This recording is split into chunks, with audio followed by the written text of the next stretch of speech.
우리는 하나님이 성부 하나님, 성자 하나님, 성령 하나님, 삼위일체 하나님이심을 믿습니다. 그런데 성경을 읽다 보면 66권을 다 봐도 성부 하나님, 성자 하나님, 성령 하나님이 같이 한꺼번에 한 장소에 나타나시는 기록을 볼 수가 없어요.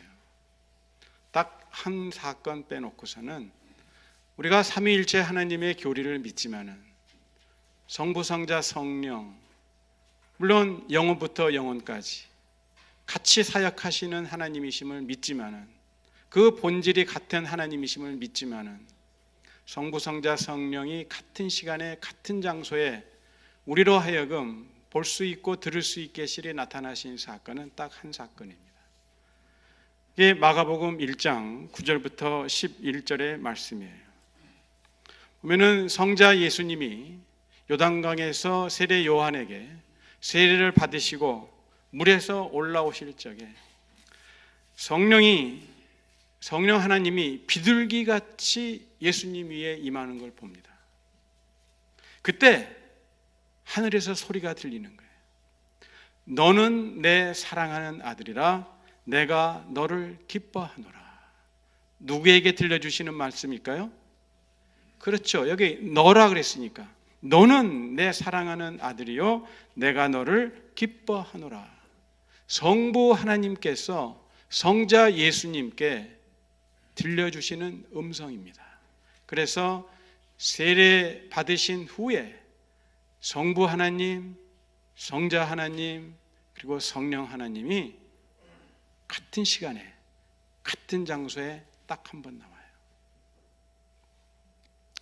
아마도 우리 하나님께서 죄 없는 예수님이 죄인과 같이 되심을 기뻐하셨던 것 같아요.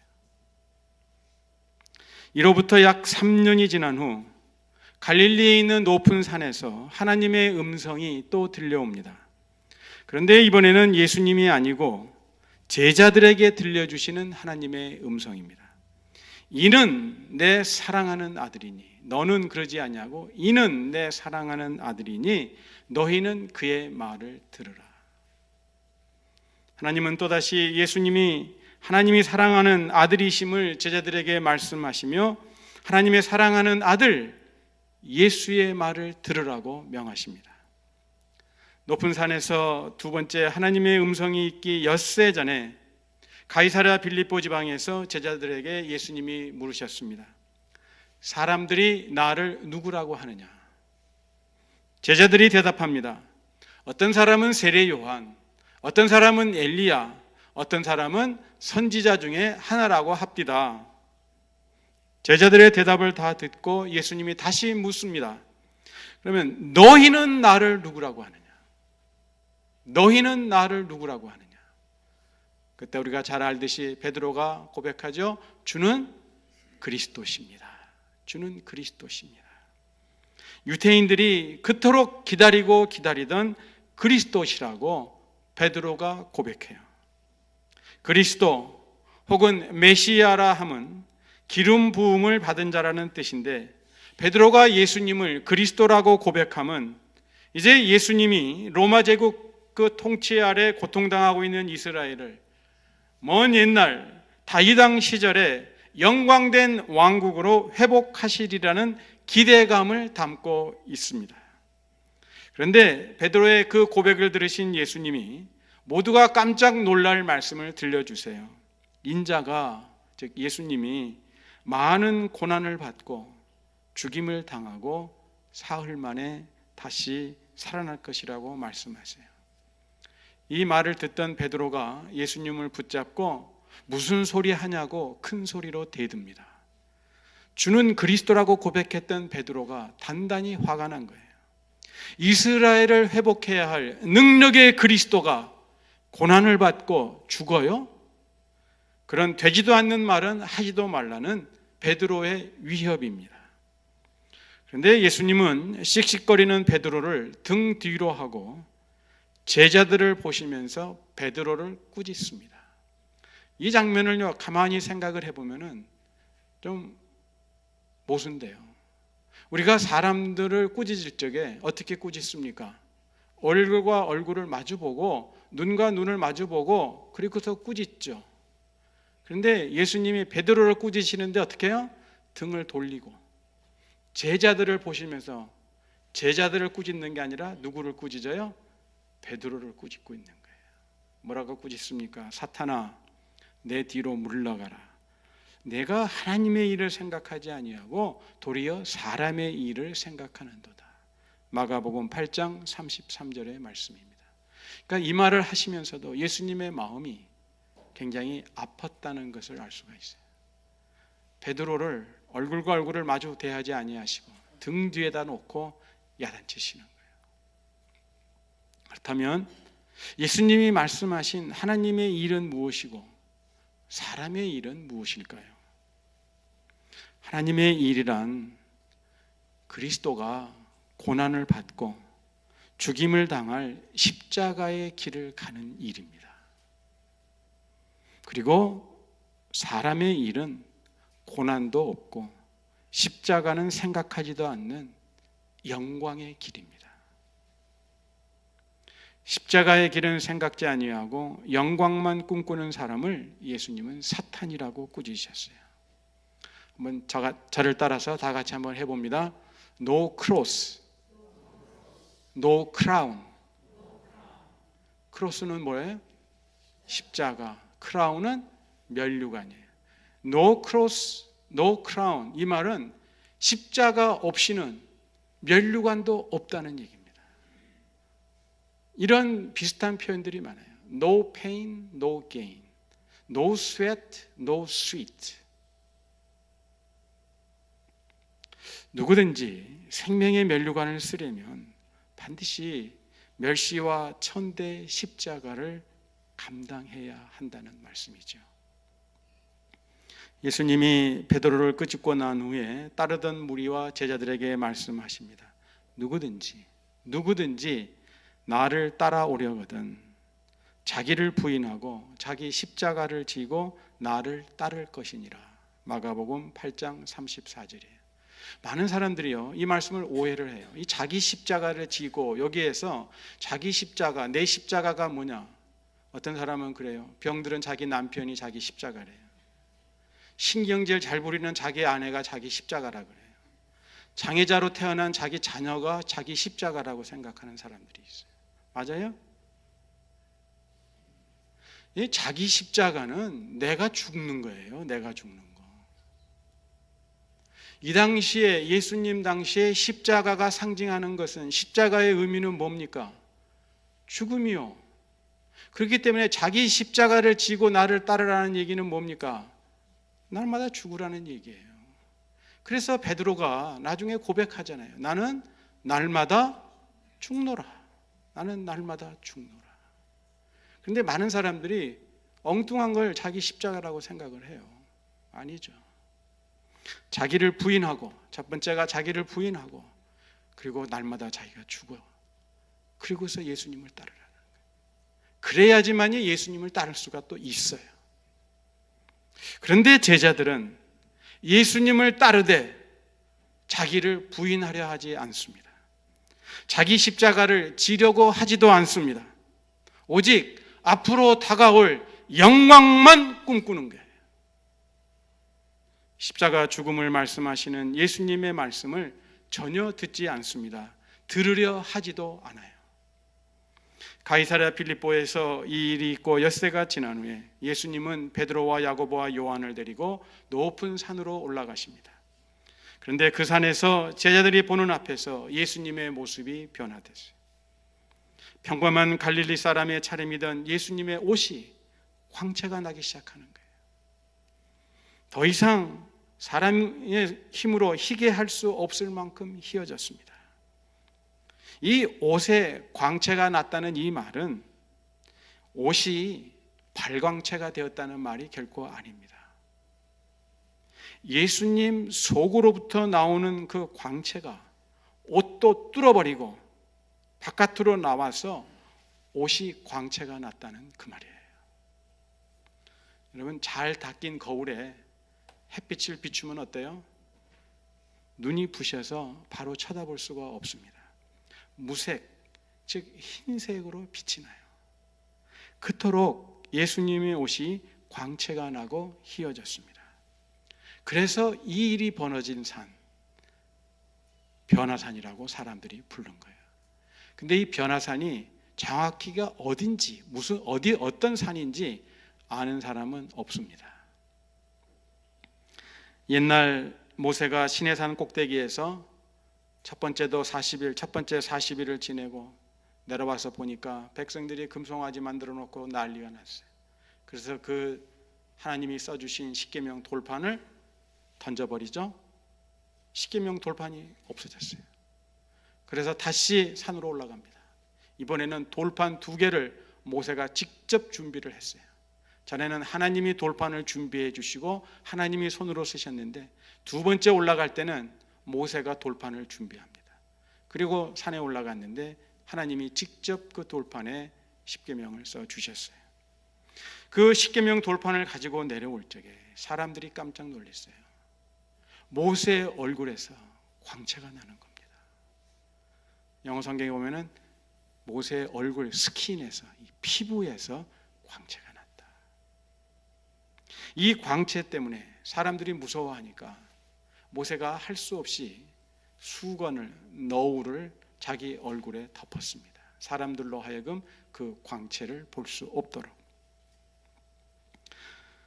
그때 모세 얼굴의 광채는 덮어쓴 수건을 뚫고 나오지 못했어요.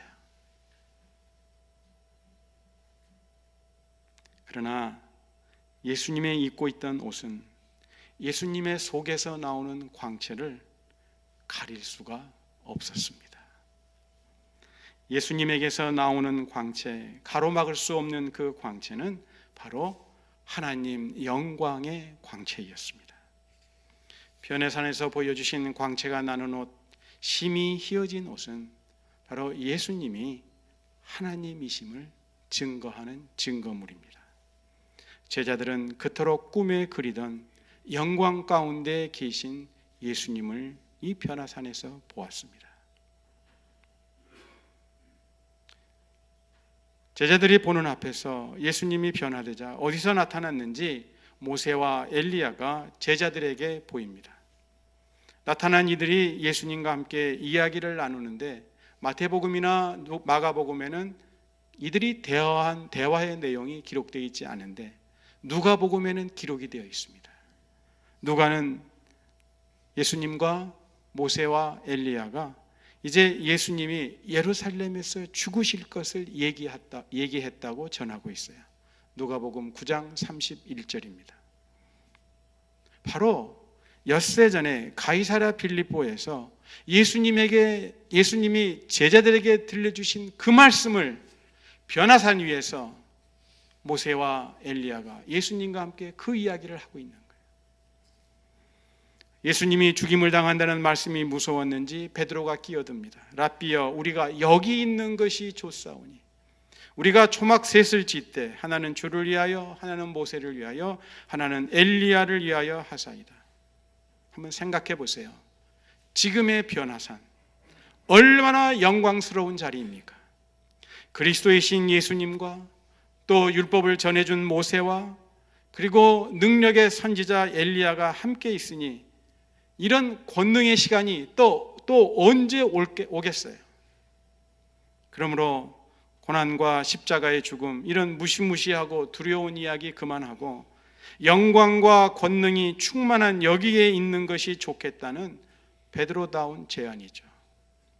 베드로의 무의식 속에 자리 잡고 있던 생각이 자기도 모르게 입술을 통해 튀어나온 거예요. 바로 그때 구름이 다가와서 제자들을 덮습니다.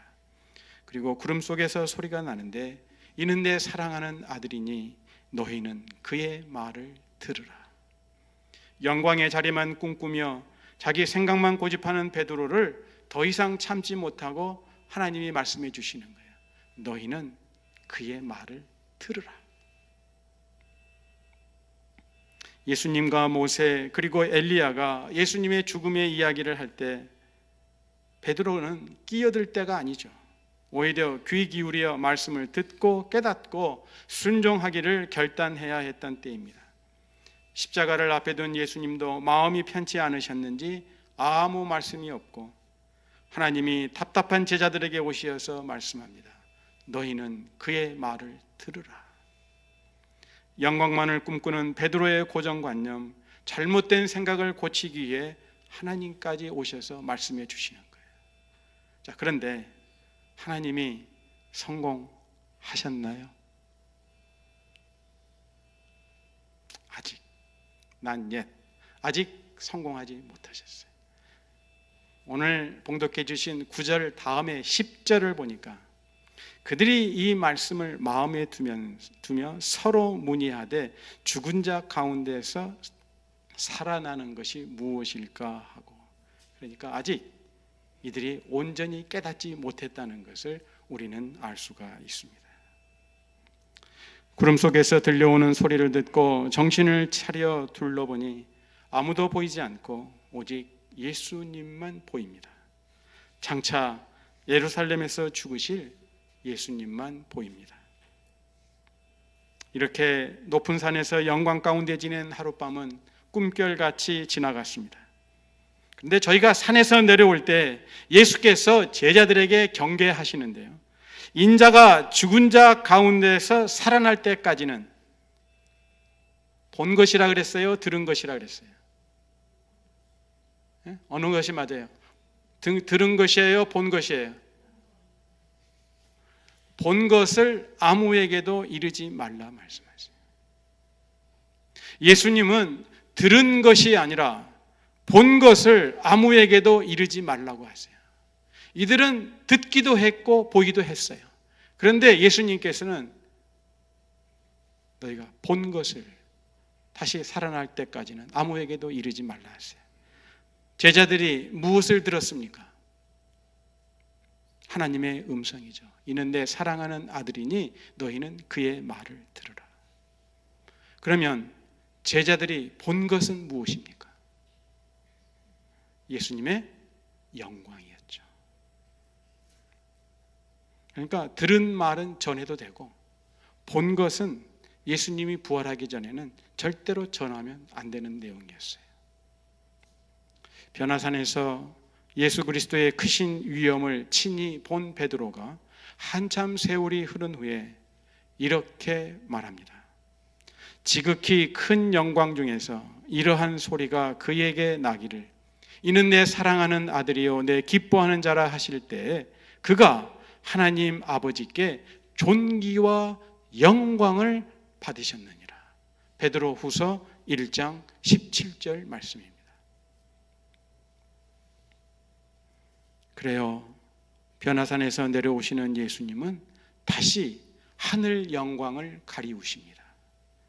예수님이 이 땅에 33년 동안 계시면서 영광 가운데 지낸 시간은 하루도 채 되지 않습니다. 이 변화산에서의 하룻밤, 그리고 예루살렘 성에 들어가실 때 나귀 새끼 타신 것 외에는 예수님은 언제나 영광을 멀리 하셨습니다. 그렇다면 변화산에서 일어난 이 영광스러운 사건은 누구를 위한 사건일까요? 예수님? 아니면 제자들? 오늘 봉독해 주신 말씀을 보면은 그들 앞에서 그들에게 나타나 그들을 덮으며 그리고 너희는 그의 말을 들으라. 그러므로 변화산 사건은 누구를 위한 사건이에요? 그렇죠, 제자들을 위한 사건입니다. 그러면 무엇 때문에 예수님은 제자들과 함께 변화산에 올라가셨을까요? 첫째로 예수님이 어떤 분인가를 제자들에게 확실히 보여주기 위함입니다. 제자들은 눈앞에서 변화된 예수님을 보았고 구름 속에서 들려오는 하나님의 음성을 들었습니다. 예수님이 누구인지 의심의 여지가 없지요. 여러분, 예수님이 누굽니까? 가령 어떤 사람이 우리에게 다가와서 당신 예수 믿어요? 예. 그러면 예수님이 누굽니까? 라고 묻는다면 뭐라고 대답하시겠어요? 하나님의 아들이십니다.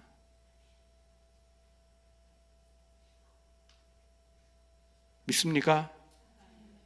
믿으십시오. 예수님이 하나님의 아들이심을 믿으세요. 이는 내 사랑하는 아들이. 믿음 없는 자가 되지 말고 믿는 자가 되세요. 그래서 사람들 앞에서 예수님은 하나님의 아들이시라고 자신 있게, 떳떳하게, 분명하게 말씀하세요.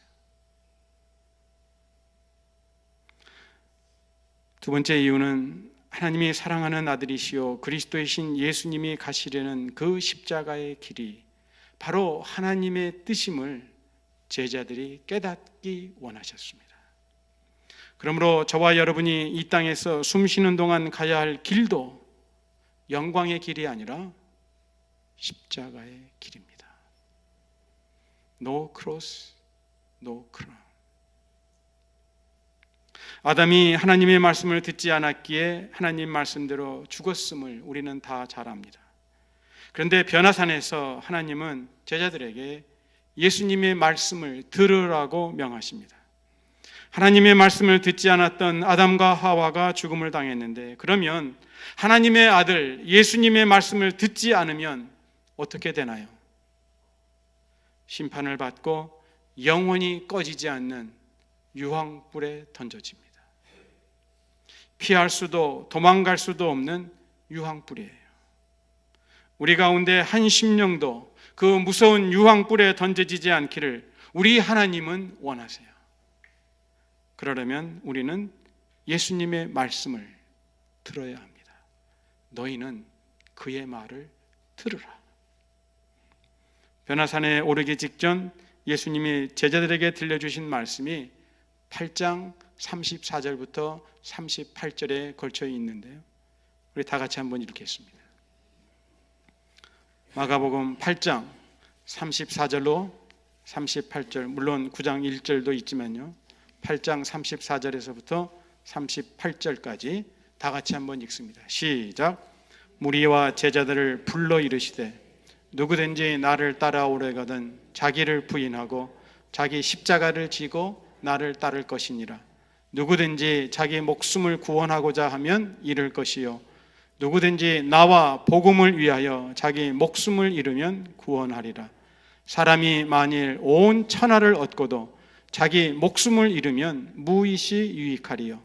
사람이 무엇을 주고 자기 목숨과 바꾸겠느냐? 누구든지 이 음란하고 죄 많은 세대에서 나와 내 말을 부끄러워하면 인자도 아버지의 영광으로 거룩한 천사들과 함께 올 때에 그 사람을 부끄러워하리라. 그래서 여러분들에게 사람들 앞에서 예수님이 하나님의 아들이심을 분명하고 똑똑하게 그리고 자신 있게 말씀하라는 거예요. 뭐라 그랬어요? 나와 내 말을 부끄러워하면 인자도 아버지의 영광으로 거룩한 천사들과 함께 올 때 그 사람을 부끄러워하리라 말씀하셨어요. 지금까지 예수님을 믿는다고 했지만 내 욕심대로 내 고집대로 살았음을 인정하는 분들은 이제는 예수님 말씀에 순종하여 믿음 없는 자가 아니라 믿는 자가 되기를 원합니다. 그리고 예수님 말씀대로 내 자신을 부인하고 저의 십자가를 지고 좁은 문, 좁은 길로 걷겠습니다라고 말씀의 결단을 하나님께 드리십시오. 분명 장차 주님께서 영광의 자리로 부르십니다. 금주 수요일부터 사순절이 시작됩니다. 이 사순절은 그동안 예수님의 마음을 아프게 해드렸던 나의 불신과 불순종을 회개하는 기간입니다. 그리고 나를 사랑하사 나를 살리기 위해 내 대신 십자가에서 피 흘려 돌아가신 예수님의 사랑과 희생을 묵상하며 기도하는 절기입니다. 또한 예수님의 말씀이 기록된 이 성경을 부지런히 읽는 기간입니다. 경건 생활을 훈련하는 이번 사순절 동안 무엇보다도 먼저 내 마음과 그리고 내 입을 잘 단속합니다. 이 아침에 결단한 마음이 요동하지 않도록 사순절 동안 말을 적게 하자고요. 대신 마음의 귀는 활짝 열어 예수님의 말씀을 읽고 듣고 순종합니다. 그래서 지난날 불순종했음을 회개하고 말씀에 순종함으로 예수님을 만납니다. 순종하는 자에게 예수님이 만나 주신다고 약속하셨기 때문입니다. 우리 다 같이 마지막으로 요한복음 14장 21절 같이 봅니다. 요한복음 14장 21절.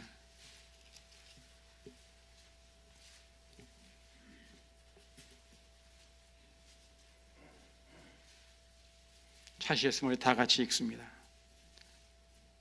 요한복음 14장 21절 다 같이 시작. 나의 계명을 지키는 자라야 나를 사랑하는 자니 나를 사랑하는 자는 내 아버지께 사랑을 받을 것이요 나도 그를 사랑하여 누구에게 나를 나타내리라? 우리에게. 예수님의 계명을 순종하는 자들. 그래서 예수님을 사랑하는 자들. 그 사람을 하나님도 사랑하신다. 나도 사랑하여 나를 그에게 나타내리라. 하나님의 아들 예수 그리스도의 말씀입니다. 하나님이 오늘 아침 우리에게 들려주세요. 너희는 그의 말을 들으라. 너희는 그의 말을 들으라. 기도하겠습니다.